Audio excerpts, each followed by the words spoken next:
Well, I have to say that I wasn't disappointed tonight when I looked at the Polaris Town Hall meeting.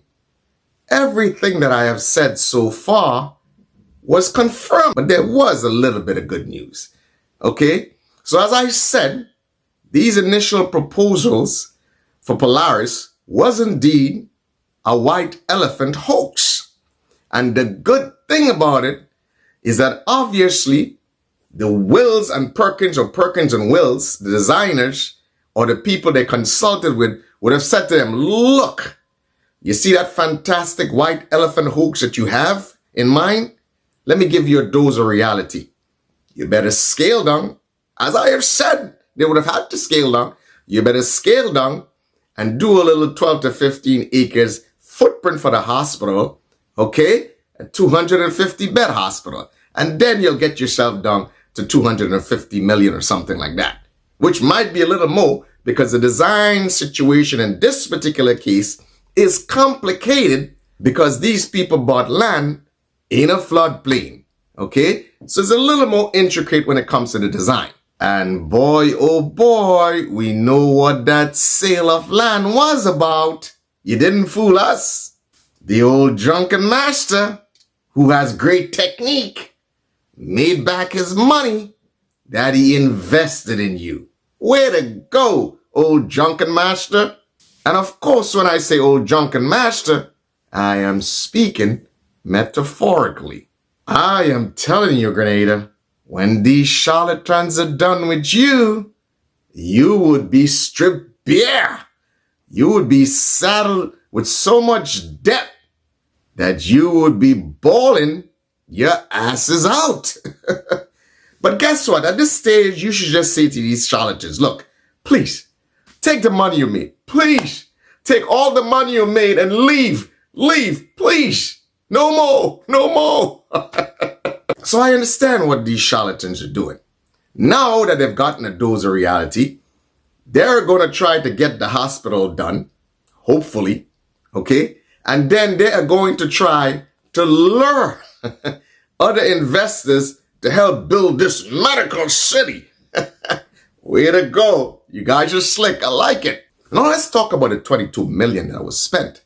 And let's look what we got for the 22 million and the deliverables that we had. So basically, all these little things they show you there, and I'll put them up here. A little bit of rendering, okay? And the only thing they got was pretty much a concept plan for the 22 million. And of course, she alluded to, oh, well, we did a little bit of flood mitigation research, and oh, we did a little bit of feasibility study. I would like to see the feasibility study, and I would also like to see what sort of flood mitigation research you did, okay? But basically, you only got a concept plan for your 22 million. Now, you haven't even started to get a base map survey, which is critical and essential before you do any real design plans. And that's 84 acres. So somebody who's doing the surveying, forget about it. They're going to hit you hard. So after looking at this and realizing that you pretty much just got a concept plan for 22 mil, what does that tell me? So I got to say, boy, somebody or somebody's is making a heck of a lot of money on that Polaris project. So when I told you guys that it was an economy of sorts created for the upper echelon of the current administration and their peeps, I was spot on. I don't know, you guys should have hired some PBC boys and GBHS boys to do a little bit of rendering for you and create a concept plan. You'd have saved yourselves a lot of money. But the problem is you would not have been able to hide the money that you're channeling to your peoples.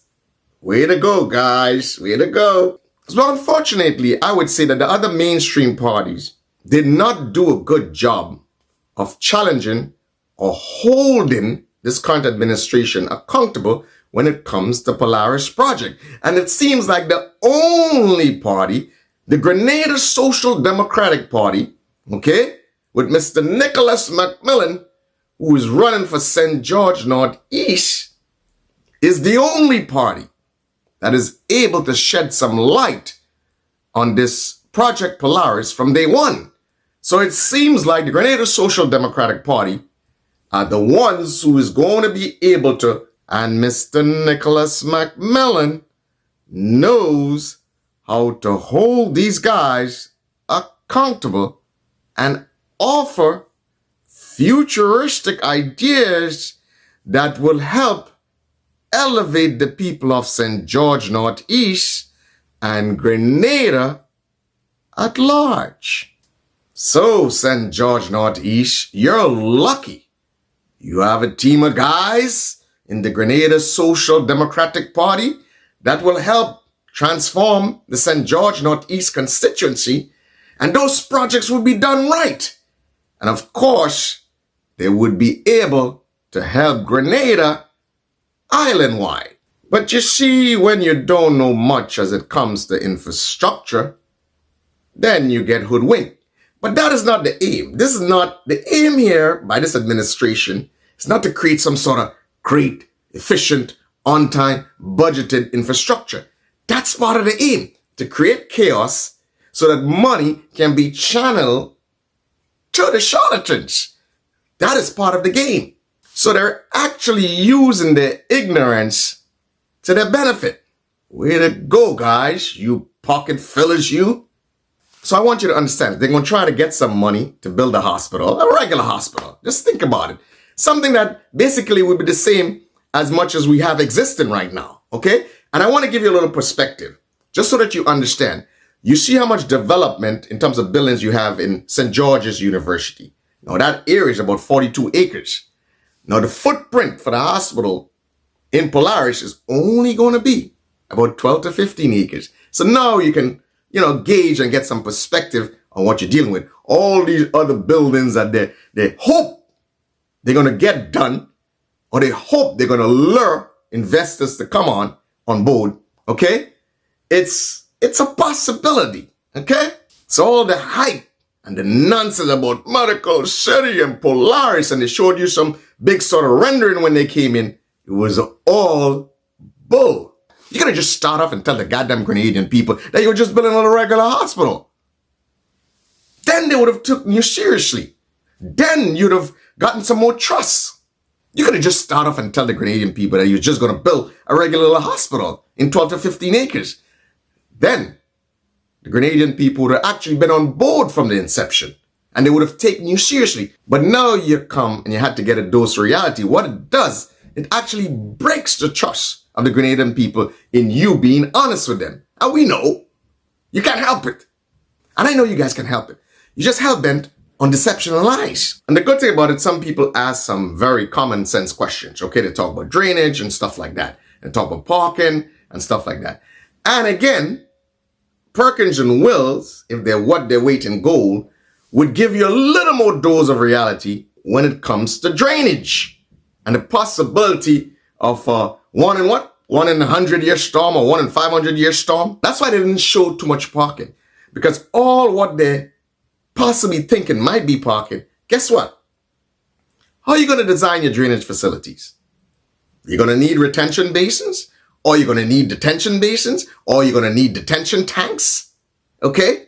So how are you going to do that? Let's just do a little simple calculation. This one is just basic arithmetic. It's nothing complicated. Now, generally for drainage, they use a method called the rational method, where the volume of flow in cubic feet per second, Q, is equal to CIA. Interesting, right? CIA. C being a constant, I being the intensity of the rainfall, and A being the area of the site in acres. Okay? So if you did a little simple calculation, and you use C for like 0.5 in this case, okay? Because you'll have developed areas and you'll have a bit of grass. And then you use 5.95 for the intensity, and you use the 84 acres. You would come up with about 250 cubic feet per second of flow. Okay? And let's just say for the 1 in 500-year storm, you're just dealing with about 15 minutes of that sort of flow. Now you're talking about 225,000 actual cubic feet of water. And if you did, let's say about 10 feet deep retention basin, you're talking about, okay, 22,500 square feet of space required for a retention basin of sorts. Okay? That's a lot of space. Guess what that is going to do? It's going to eat away from your parking. Okay? It's going to eat away from your available space for actual grass and recreation, whatever else you had planned. So it's just a matter of time. Perkins and Wills will give you guys even more of a dose of reality. So as I said, the only good thing that came out of this is that the designers gave you guys a dose of reality. I like that. Okay? So all the hype and all the sensationalism, okay, and all the deception you were trying to impose or push on the Grenadian people, now you're starting to get a dose of reality. But I told you guys that over 9 months ago. So there you have it, Grenadians. Okay? We can go with this. We can go with a little 12, 15 acre building footprint. But you'll have some design intricacies, okay? And we'll see. We'll see how that turns out. Guten Abend.